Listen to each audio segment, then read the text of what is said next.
একটা ইফতারের পার্টি রেখেছি, প্রায় ইফতার এবং দুয়ার মেহফিলের জন্য রেখেছি পবিত্র রমজান মাসে। অগ্রিম সবাইকে, আমাদের ফরাক্কাবাসীকে ঈদের শুভেচ্ছা জ্ঞাপনের জন্য, এবং সবাই মিলে যেন আমরা শান্তিতে বসবাস করি। যেমন ফরাক্কার একটা ঐতিহ্য আছে যে আমরা প্রত্যেকেরই ধর্মের আলাদা আলাদা উৎসব হতে পারে, কিন্তু আমরা সকল ধর্মের লোক কিন্তু সেই উৎসবে সামিল হই। সেটা আজকেও আপনারা লক্ষ্য করলেন যে আমার ইফতারে সমস্ত ধর্মের লোকই এসেছেন আজকে।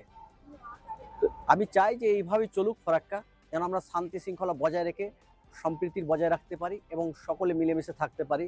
এই এইভাবেই চলি। আমরা কোনো রকম পেশাগত বিভেদ সৃষ্টি করতে চাই না সমাজের মধ্যে। আমরা ধর্মের বিভেদ সৃষ্টি করতে চাই না, আমরা পোশাকের বিভেদ সৃষ্টি করতে চাই না, আমরা ভাষাগত বিভেদ সৃষ্টি করতে চাই না। আমরা সমস্ত ভাষাভাষী, সমস্ত পোশাকের লোক, আমরা সমস্ত পেশার লোক একে অপরের সঙ্গে মিলিতভাবে আমরা সমস্ত উৎসব পালন করি। এই বার্তাটি আমি দিতে চাই। কিছুদিন আগে দেখা গেল আপনি ফরাক্কা ব্যারেজে একটা প্রোগ্রাম করেছিলেন সমাজ বন্ধন নিয়ে। এই প্রোগ্রামের পাশাপাশি আজকেও একটা প্রোগ্রাম করলেন। বাইরে থেকে একটা আওয়াজ শোনা যাচ্ছে যে আপনি রাজনীতিতে নামার জন্য এরকম একটা কার্যক্রম করে চলছে। না, না, আমি তো আজকে এটা কোনো নতুন নতুন নয়, তো 2026 আমি প্রথম করছি। আপনারা দেখেছেন যে যতদিন ধরে আমি এই প্রফেশনের সঙ্গে যুক্ত আছি, প্রায় 23 বছর ধরে আমি আছি, এবং আমরাও দেখেছেন যে আমি ইন্ডিয়ান রেড ক্রস সোসাইটির লাইফ মেম্বার আছি। এবং শুধু এইগুলো প্রোগ্রাম নয়, আমরা ব্লাড ডোনেশন ক্যাম্পও করেছি, আমরা বস্ত্র বিতরণের প্রোগ্রামও করেছি, আমরা বিভিন্ন প্রোগ্রামগুলো আমরা মাঝে মধ্যে করে থাকি। তো এখানে রাজনীতিকের কোনো ব্যাপার নেই।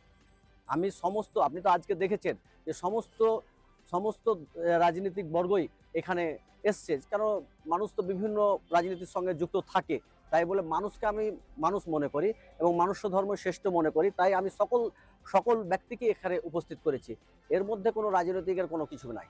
যখন মানুষ ব্যক্তি স্বার্থের ঊর্ধ্বে উঠতে পারে না, তখন আপনি এই কাজগুলোই কেন করেন? দেখুন, আমরা সমাজে বসবাস করছি। আমরা যখন ঈশ্বর, আপনারা ঈশ্বর বলুন, ভগবান বলুন, আল্লাহ বলুন, তিনি সৃষ্টিকর্তা, আমাদের মধ্যে কোনো ভেদাভেদ সৃষ্টি করেননি, কোনো থাপ্পা দিয়ে পৃথিবীতে পাঠাননি। আমরা সকলে একই। আমি চাই যে আমার দ্বারা সবাই অনুপ্রাণিত হোক এবং সবাই যেন আমরা এরকম প্রোগ্রাম করতে পারি। এবং আমি এর আগেও বলেছি যে সাংবাদিকদের এখানে একটা বিশাল ভূমিকা আছে, যে সমাজে ন্যায়কে প্রতিষ্ঠিত করার জন্য এবং অন্যায়কে প্রতিষ্ঠিত করার, অন্যায় থেকে বিরত থাকার জন্য তাদের কলমের একটা অস্ত্র হিসাবে ব্যবহার করা হয়, কোনো সময় ঢাল হিসাবে ব্যবহৃত হয়। তো আমি আপনাদের সংবাদ মাধ্যমকেও বলতে চাই যে আমরা আসুন না, সকলে মিলে একটা এভারগ্রিন সমাজ গড়ি।